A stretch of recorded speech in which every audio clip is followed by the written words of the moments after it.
Well, hello, and I'm super, super thrilled to welcome one of my pals to the show, Anjali Kumar. Welcome to Hello Freedom. Hello, thank you so much for having me, Terry Cole. I'm so happy that you're here. Anjali, we know each other, and we've been friends for a bunch of years. But for those of you who don't know her, she is a lawyer, she is a mom, she is a friend, she is a sister, and she is a seeker. And she is the author of her very first book, which is so super exciting, called Stalking God, My Unorthodox Search for Something to Believe in. And this book is something that you and I have been talking about for, a couple of years now. Like we knew it was Yeah, happening right yeah. from the inception. So I want to know what inspired this particular book, because you are a very educated, you've done many things, you've worked at Google and Warby Parker, and you've done a lot of things in your career. Why this book? Tell us a little bit about the background and what inspired you to write this particular book. Sure. And well, thank you, Terry, so much for having me. I'm so excited to be here. The book was really inspired by the birth of my daughter, Zia, who is now almost 8 years old. She'll be eight in a couple of months.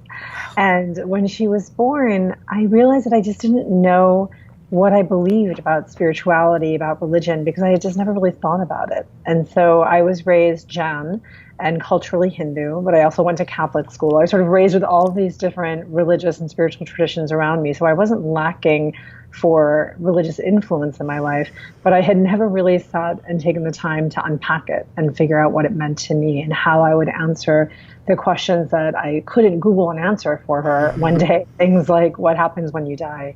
Is there a God? The sort of big questions of life. And ironically, I did work at Google at the time. And so I started thinking about these questions a lot. Was set off in a bit of a spiritual seeking panic, when she was born, and started researching because I'm a lawyer, because I'm, a thinker, I'm a problem solver. So I was like, oh, I'll just figure it out. I'll just start doing things and figuring it out. And it led me on this journey. And as it kept unfolding, it's returned into a book over the past many years. So tell me about, you said that you were raised John. That's how you Mhm. pronounced Yeah, it. I mean, some people say Jane, but yeah, Yes, John. I say John. but tell us, because for many people, I know about this because I know someone else in my Mhm. circle who was raised this in this same religion, but it's a little known and small. I don't know if it's little known. I didn't know it. Right. No, So it's not very well known outside of India. So it's, largely practiced in India. In America, there's, I believe, a few million followers of the Jain religion. It represents 0.00046% of the wow. population. So tinky, tinky tiny. To put that in perspective, more people visit the Vermont teddy bear factory each year than are followers of the Jain religion in America. It is a small but mighty group of us.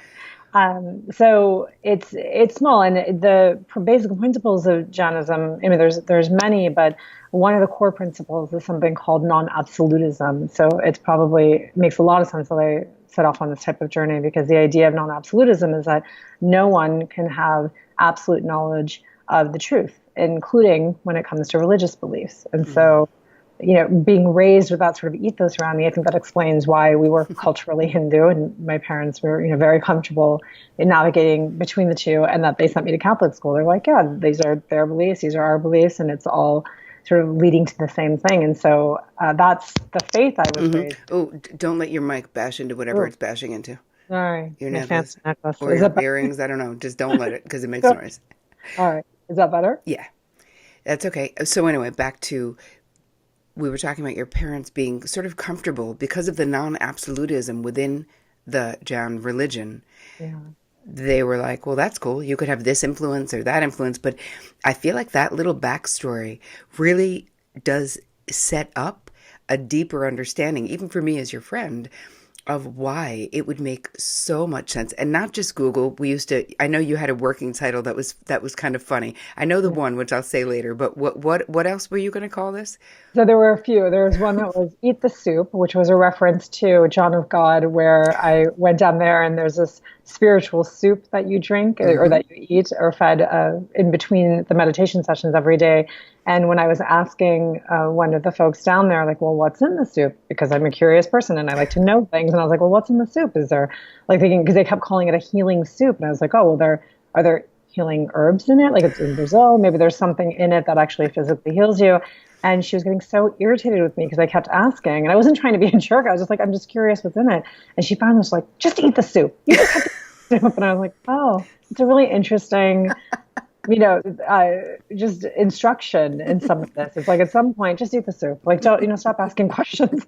And that made me, kind of set off on like, oh, I don't know if I'm ready just to eat the soup and just accept it. I think I want a little more information about what's in it. Yeah. So that was one title. And then there was another point where I was going to call it From Google to God because I was working at Google. And, but then we were worried that people would think that I became a religious leader or something. So we Yeah. changed the title again. Right. I get it. So tell us a little bit about, I know it, and I'm coming, of course, off the premise of knowing it, but people who are listening who might not be aware, tell us a little bit about the premise of the book.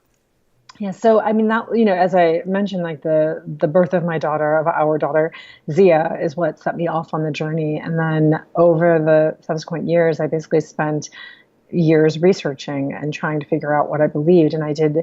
I sort of avoided the big box religions for a variety of reasons, and decided to set out into the spiritual fringe and kind of spiritual backcountry, and so nothing was really too unorthodox for me or too unconventional, and because of my non-absolutist background, I was really willing to keep a pretty open mind.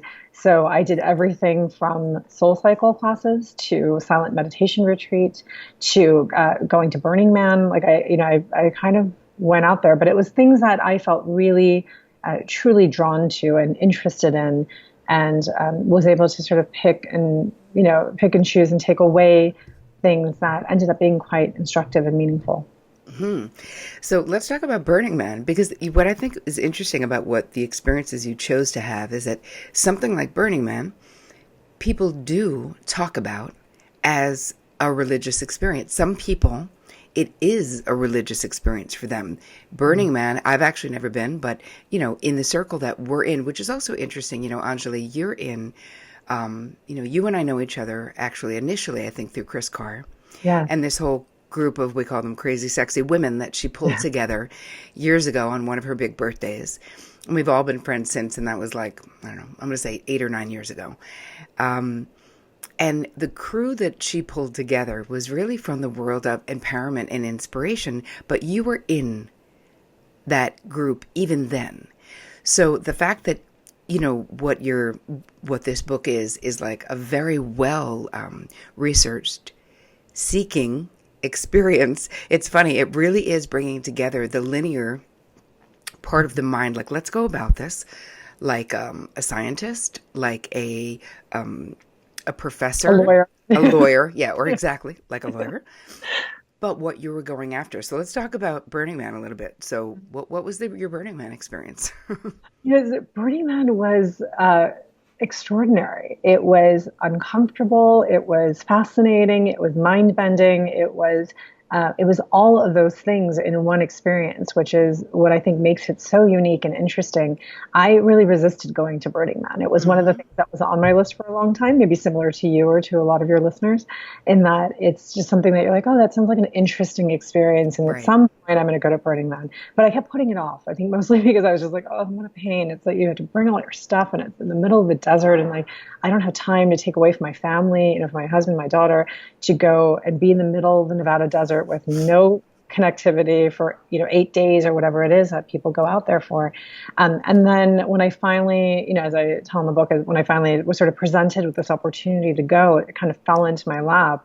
Serendipity was at the core of a lot of the experiences that I experienced, where just things would sort of unfold in a way that you're like, I think I'm being led down this path. I'm just going to keep pulling on that thread and go that way, because it feels comfortable, it feels interesting, and I'm going to keep following my curiosity. I'm a professional curious person is the theme I'm finding in my life. So Burning Man, I think what's interesting about it, is that it is whatever you make of it. And I feel like it ends up being what you need at that time.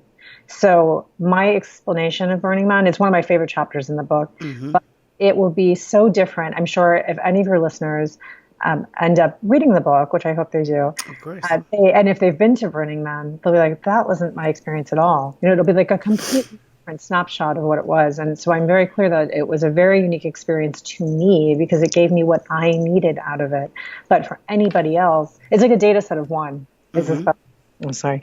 Where it's a data set of one, and it's really just my experience. But I think it was largely that it was so unexpected. The things I found there were so unexpected. It was much more spiritual than even though I was looking for that to be a spiritual experience on some level, it ended up being spiritual in a way that I wasn't expecting. It was sort of profound in ways that I wasn't expecting. What I think is so interesting about The Seeking and how the book struck me in reading my advanced copy was so putting yourself in situations like, and Burning Man for me also was like it's like the perfect example of something that you wouldn't normally do, but that produced this interesting. It's almost like data mining for yourself. What does it mean? All of these things are sort of what are they called? A Rakshaw test? Is that what it's called? Rorschach, I can't pronounce it either, but Yeah, yeah, you know what I mean. yeah, the ink blots. The ink blog, exactly. And what do you Rorschach. see? Yeah. Yes, what do you see, right? And with each one of these experiences, and I have to say, I believe with religion in general, not when we're raised, like when we're raised in a particular religion, that's one experience that impacts our conscious and unconscious mind one way, because now we have all of these associations, good and bad, with that experience. When we're seeking as adults, when we're grown up, all you have is your own mind to come to these experiences with. And so exactly what you said and what you came to in the book, which I think is so interesting and amazing, is that it becomes what you need. Mm-hmm. So it's, seek and you shall find. And so there is something about you going there and sort of getting what you need or having questions answered for you. Another thing to say to listeners, and then I want to go on to the silent retreat because you and I are both very chatty, and I really want to hear about what that experience was from the horse's mouth. But there's something about what I love about the book and the way that it's written is that you're actually a phenomenal writer, Anjali. And so congratulations on this book because it's so fun to read. It's like it's so smart, but it's very accessible. Your vulnerability, your honesty, and what you experienced in your own revelations from being on this seeking journey.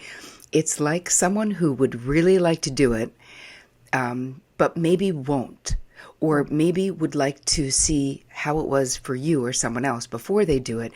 I'm giving the book to my mother because she's 80 and she'd be super interested, but she's not going to do any of those things at this point in her life, but she doesn't need to. There were 80-year-olds at Burning Man.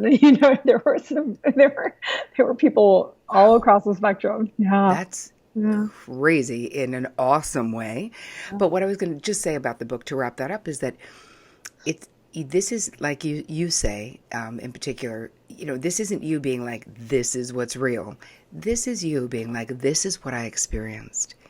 This is what happened for me. This was from my POV, this was my point of view of what happened.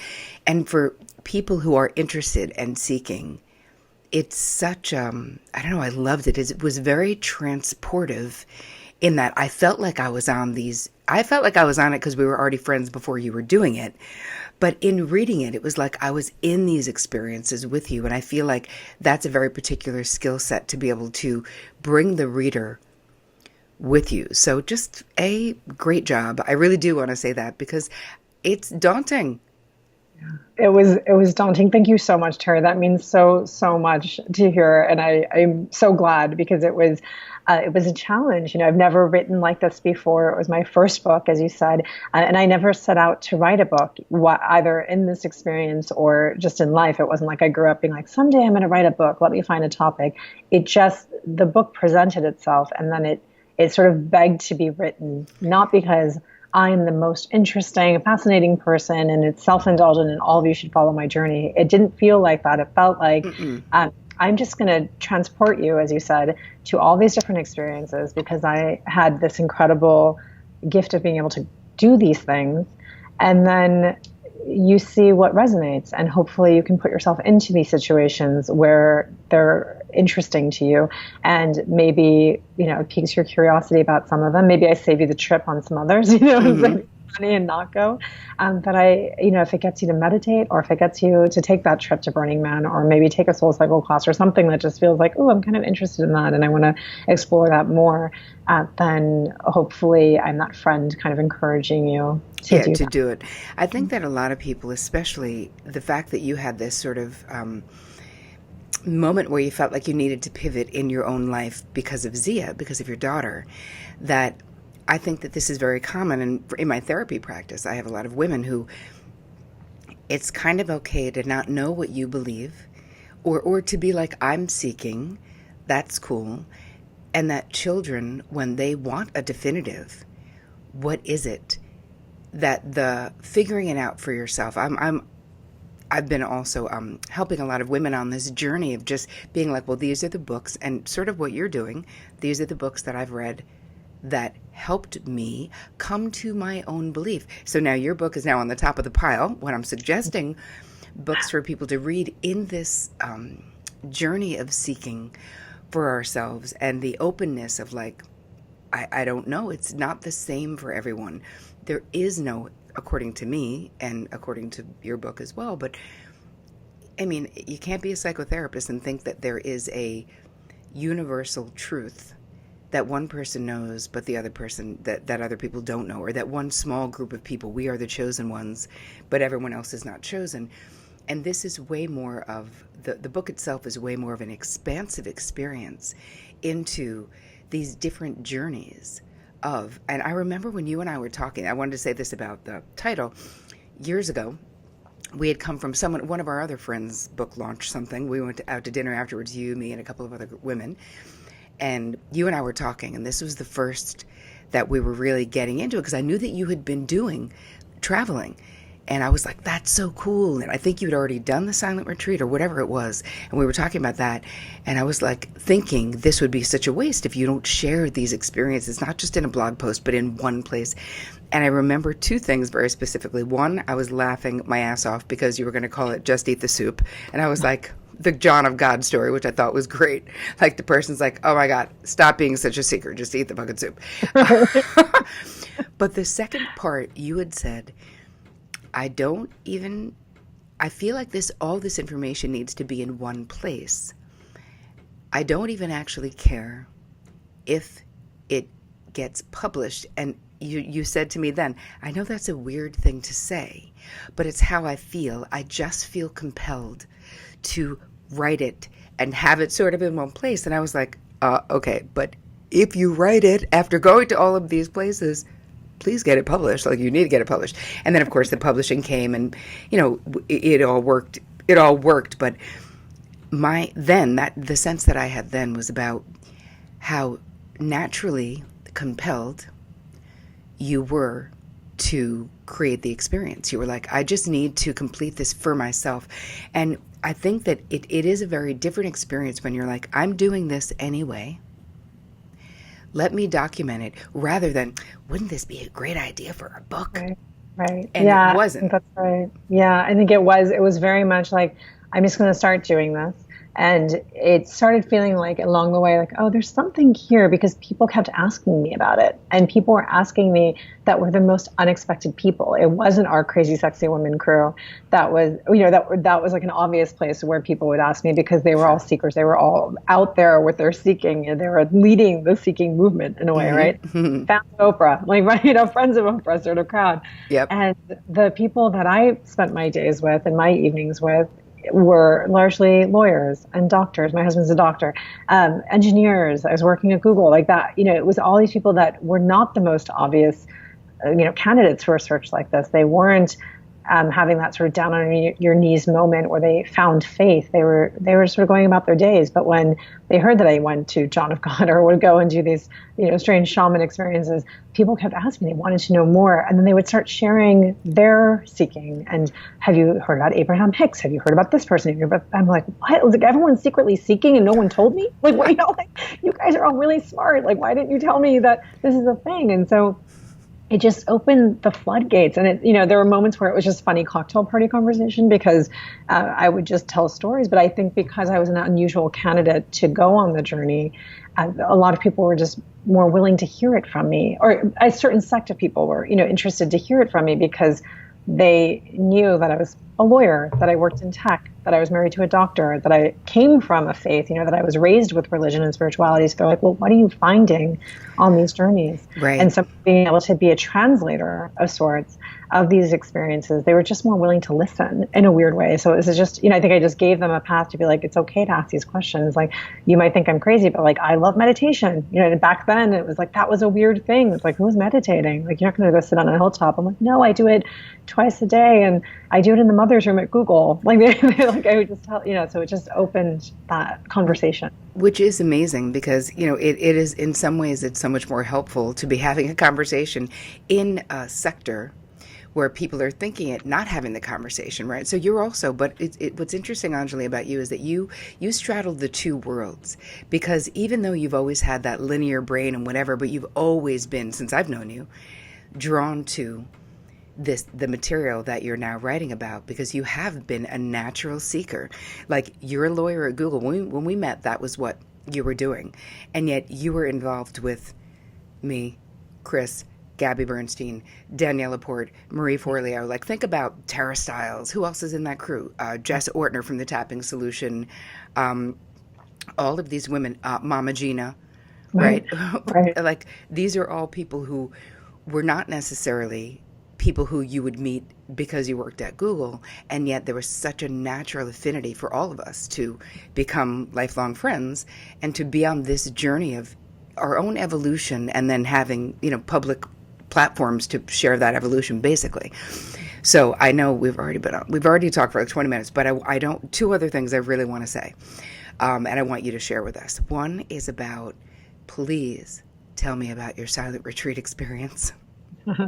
It was extraordinary. It's the last chapter in the book, sort of substantive chapter, and it felt the right note to end on because the core of it was really just I needed to be still and stop talking and stop, and really listen, and that the answers were inside of me, and all of that was really powerful. So I went to a place called Insight Meditation Study up in Barre, Massachusetts. I'm not sure if I'm pronouncing the town name right, and it was 5 days. I didn't end up doing a 10-day retreat. I tell that whole story in the book. But the 5 days, it's like I got a bit of a taste of it, and I feel like I got ripped out of it right when the good stuff was about to unfold. But it was extraordinary. It was really hard. It was really hard to not. I am a chatty person, as we were joking, as are you, which is why I love you.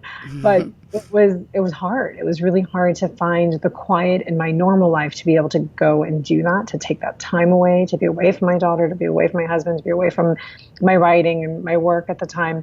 And but I was so glad that I was able to find that space and take that time, because really getting quiet and still with myself was deep and an incredible experience. And I think it's tough, but I had been meditating for years, but I only been meditating like 20 minutes a day. So that's a very big difference to go from that to 10 to 12 hours of sitting, trying to sit ramrod straight.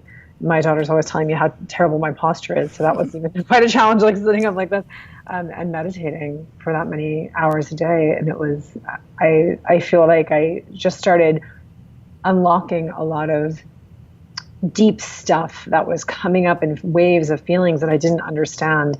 And that felt like an interesting note to kind of end the entire book on, because it was like, this is a lifelong journey. It's just start bubbling up. It's going to unfold in its own time, and I have to be patient and still. So how was it for you to be, because you weren't alone on this thing, so you were interacting with other people, but you couldn't talk to them? Not at all. You couldn't. So it was about 100 people at this particular retreat. And it's, you're in what's called noble silence. So it's no eye contact. It's no interaction. And so what I really missed in that experience was those like basic human interactions, right? Like the eye contact, like the basic manners, the sort of social graces. And so even if you couldn't speak, like I've traveled a lot just in life, and I've certainly been in places where I don't speak the language, but you can still have those universal interactions of things like eye contact or gestures or the like, and communicate with people. But to be in a situation where you're not supposed to, because you're not just respecting your own silence, you're respecting their silence.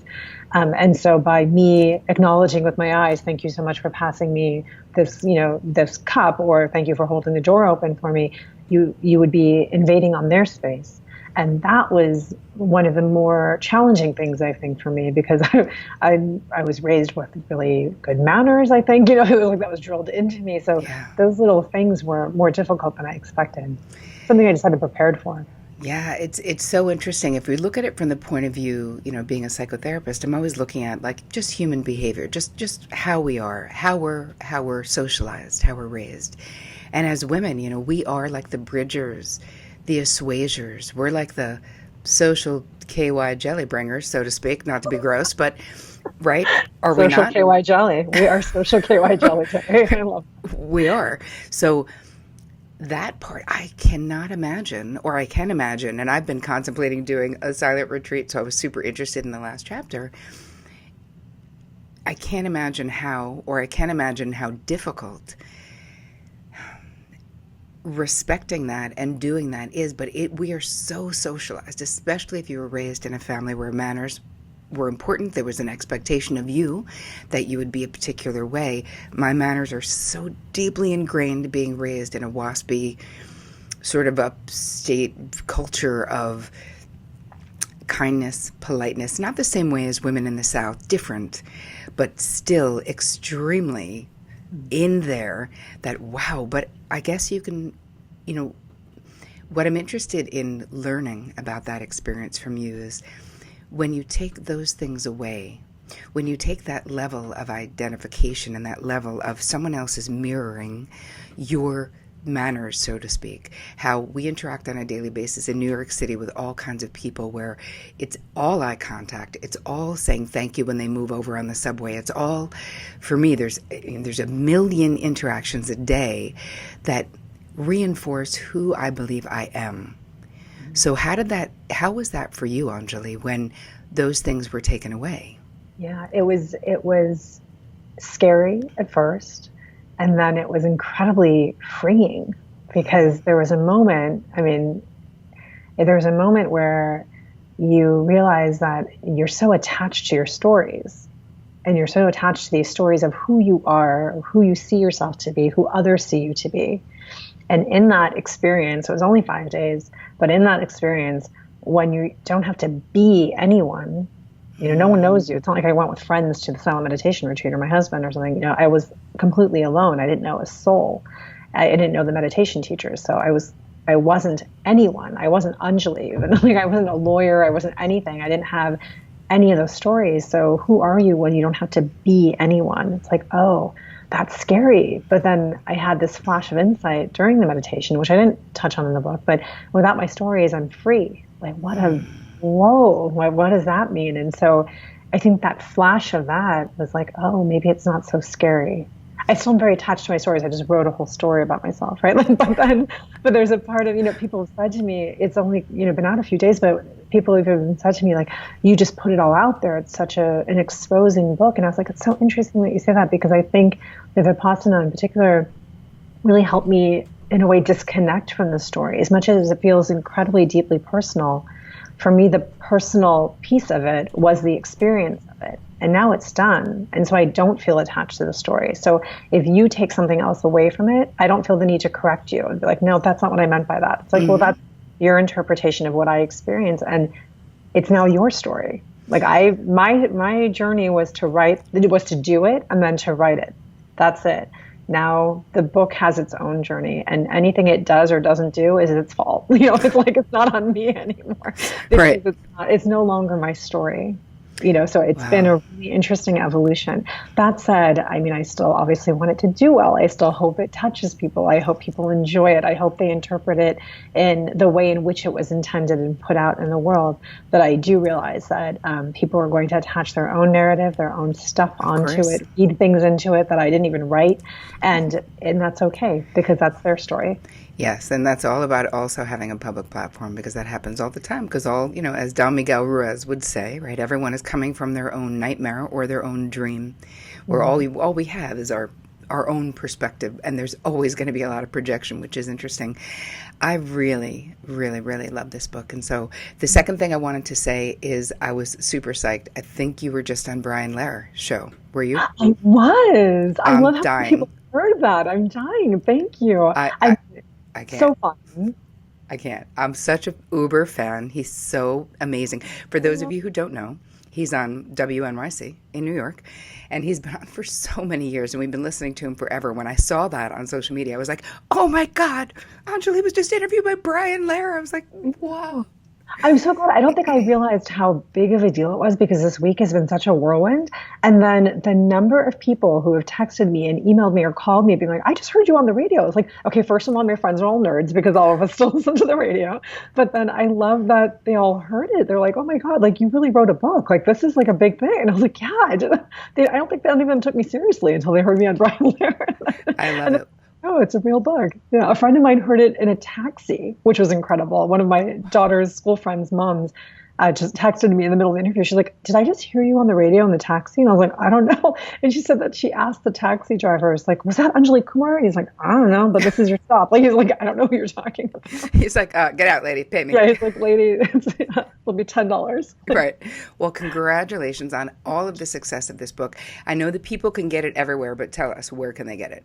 Yeah, so it's called, as you said, Stalking God, my unorthodox search for something to believe in. I hope it's available at a bookstore near you. Shop local, shop independent if you can, or request it at your local bookstore. And then it's certainly available on Amazon. Wow. Well, thank you so much for spending time, my friend. I really, really appreciate it. And congratulations on this beautiful book, baby. I love it. Thank you so much. I love you. Thank you so much for having me. I love you too, honey bunny. Thanks for being here. Hold on.